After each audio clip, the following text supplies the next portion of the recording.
Salut tout le monde, j'espère que vous allez bien. On se retrouve aujourd'hui pour une nouvelle vidéo jeu de société. Et aujourd'hui, on va aller voir comment jouer à Codex Naturaliste. Donc, Codex, c'est un jeu de Bombix. Si je ne me trompe pas, à partir de 7 ans, pour 2 à 4 joueurs et pour une partie d'environ 25 minutes. Allez, j'ouvre la boîte, je vous montre la mise en place et je vous explique les règles. Du coup, on retrouve la règle du jeu. Alors, le petit plateau, je vous conseille de le mettre sur le côté, c'est ce qui vous permettra de compter les points au fur et à mesure, avec donc des cartes qui sont complètement dorées, qui sont les objectifs, donc des cartes de couleur avec de la dorure, qui sont des cartes à jouer, ainsi que des cartes comme ceci.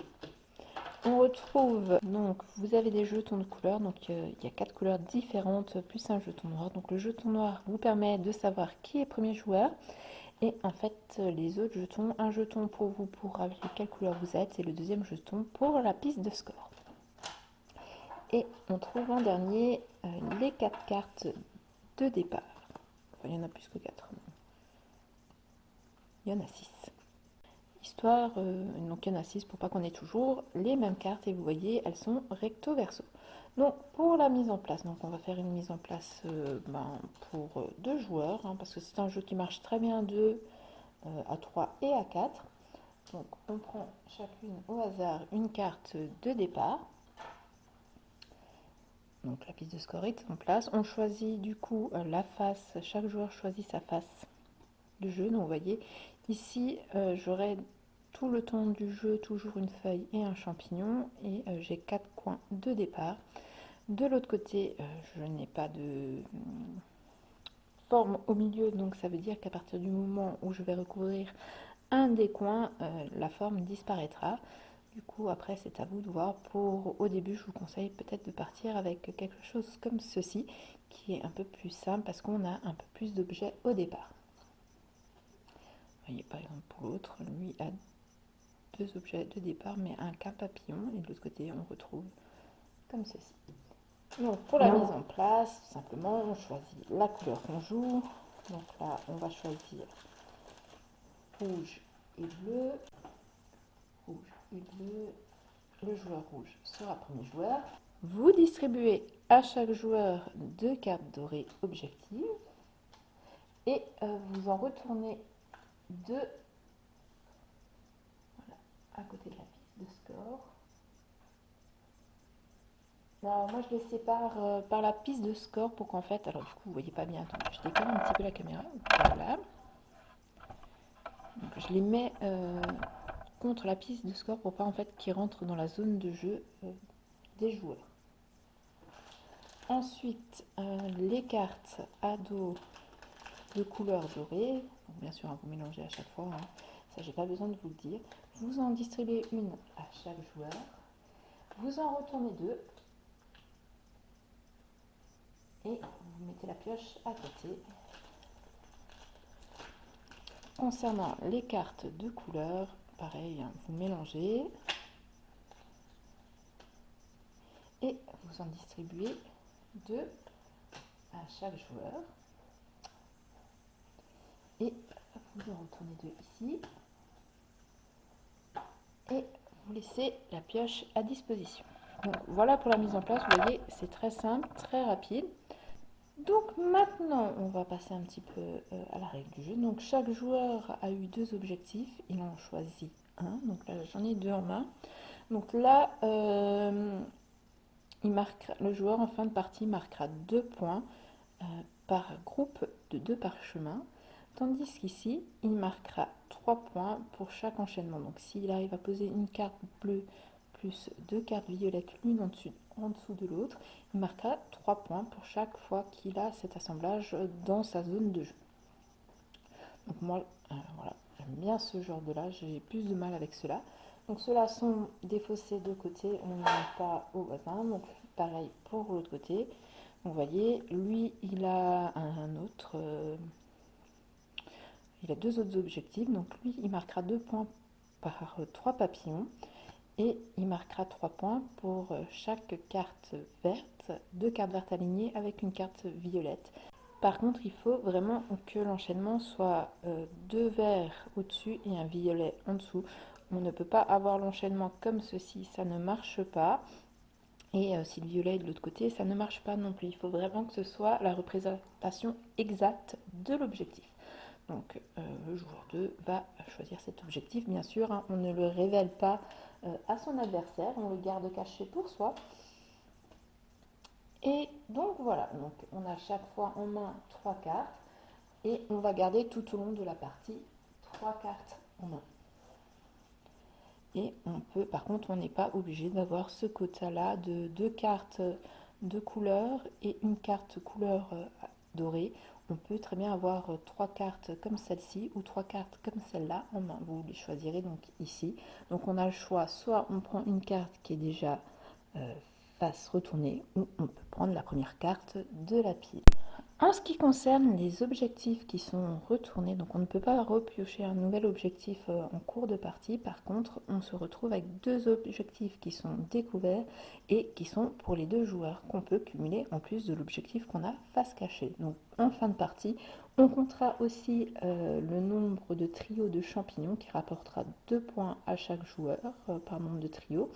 Et on a l'objectif de carte bleu, bleu, rouge qui rapportera 3 points par chaque assemblage en fin de partie.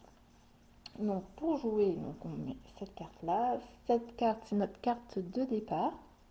Donc moi ce que je fais en général, je mets les pions là au milieu. Comme ça, tout le monde les voit et ça ne gêne pas pour poser les cartes. Donc vu que le joueur rouge est le premier joueur, c'est à lui de commencer. Donc vous voyez, il y a des cartes où on n'a pas les 4 carrés et les 4 côtés. Donc par exemple, à ce moment-là, je ne pourrais pas venir poser ma carte ici parce qu'il n'y a pas de carré dessiné. Donc je ne peux pas poser de carte dessus. Par contre, je peux poser une carte comme ceci, sans problème. Malgré qu'il n'y a pas le carré autour, je peux aller le poser parce que la carte en dessous a le carré. Donc là, vous voyez, cette carte, par contre, me rapporte directement un point. Donc, quand je vais venir la poser ici,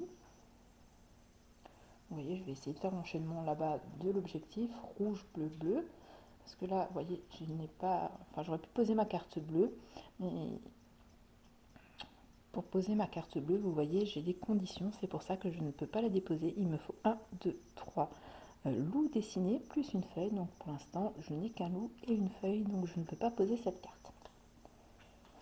Donc j'ai posé cette carte là, mon pion, je marque un point, donc j'avance directement sur le plateau de score de 1 point. Et je vais repiocher une carte, donc on m'a dit il me faut du bleu, du rouge, et là il me faut du violet et du bleu, donc je suis un peu embêtée, vous voyez, pas de bleu, il n'y a pas de violet. Donc je pourrais reprendre une dorée, mais vous voyez, les cartes dorées, c'est les cartes où il y a des conditions, et pour l'instant, je n'ai pas beaucoup de choses en main, donc c'est pas forcément intéressant de me retrouver avec une carte que je ne peux pas jouer.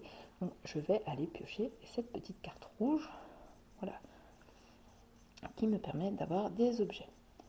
Donc, par contre, petite subtilité, vous vous retrouvez bloqué, vous ne pouvez pas poser une carte, et bien vous pouvez jouer cette carte de cette façon-là en venant la poser à sa place. Hein. Il faut toujours que les conditions de coin sont affichées.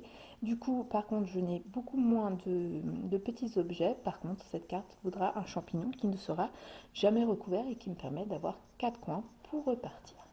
Par exemple, ici, je peux venir poser ma carte ici. Vu que j'ai 2 coins, je peux faire chevaucher. Par contre, je n'ai pas le droit de venir faire chevaucher une carte comme ceci. Je n'ai pas le droit de recouvrir le centre d'une carte.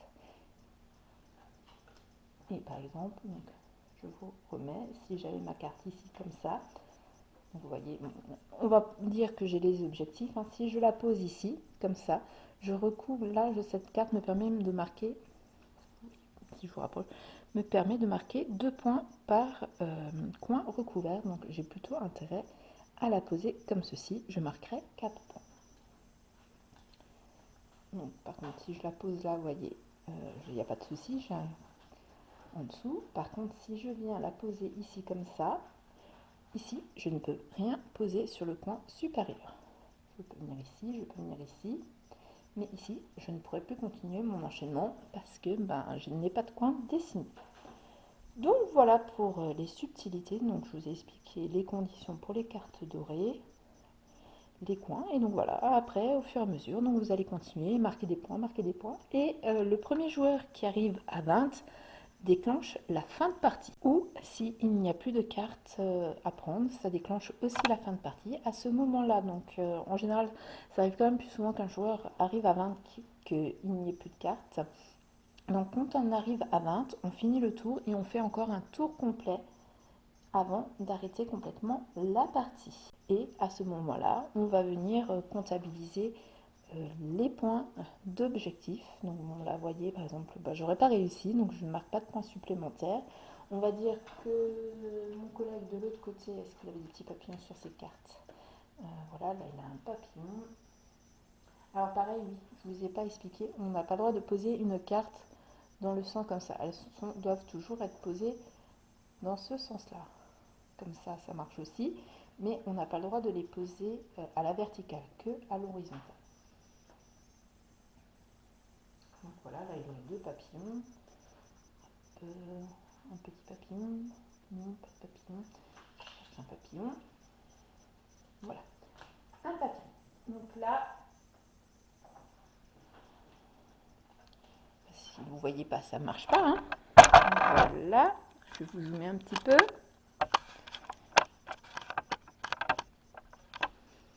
Je vais rapprocher.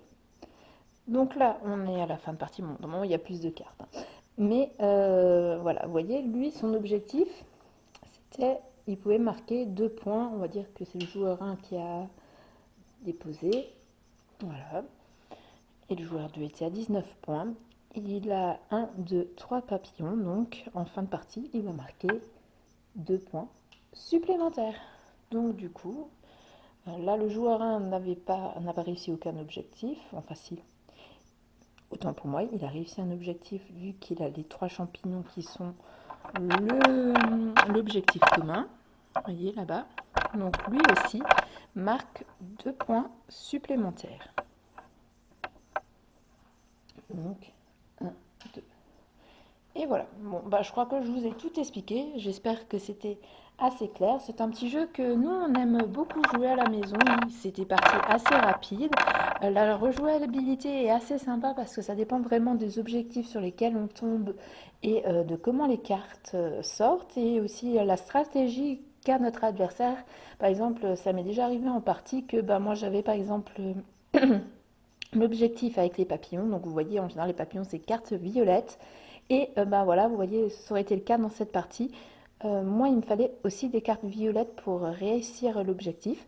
Donc forcément, à ce moment-là, on risque de se tirer dans les pattes avec le voisin pour récupérer les cartes violettes, ce qui complique un petit peu le jeu et ce qui nous empêche de marquer plus de points à la fin. Donc il faut réfléchir comment faire pour essayer de marquer le plus de points, sachant que, attention, il y a les objectifs à la fin de partie. C'est pas forcément le premier qui arrive à 20 qui remportera la partie. Donc voilà, je crois que ça y est, cette fois-ci, j'ai tout dit. S'il y a quelque chose qui vous paraît pas clair, n'hésitez pas à me poser des questions en commentaire. Je me ferai un plaisir d'y répondre. N'hésitez pas aussi à me dire si vous connaissiez ce jeu et si vous l'appréciez ou pas. Je vous invite aussi à vous abonner à la chaîne et à activer la petite cloche pour ne pas louper mes prochaines vidéos. Et quant à moi, je vous dis à très bientôt pour une prochaine vidéo. Bye bye!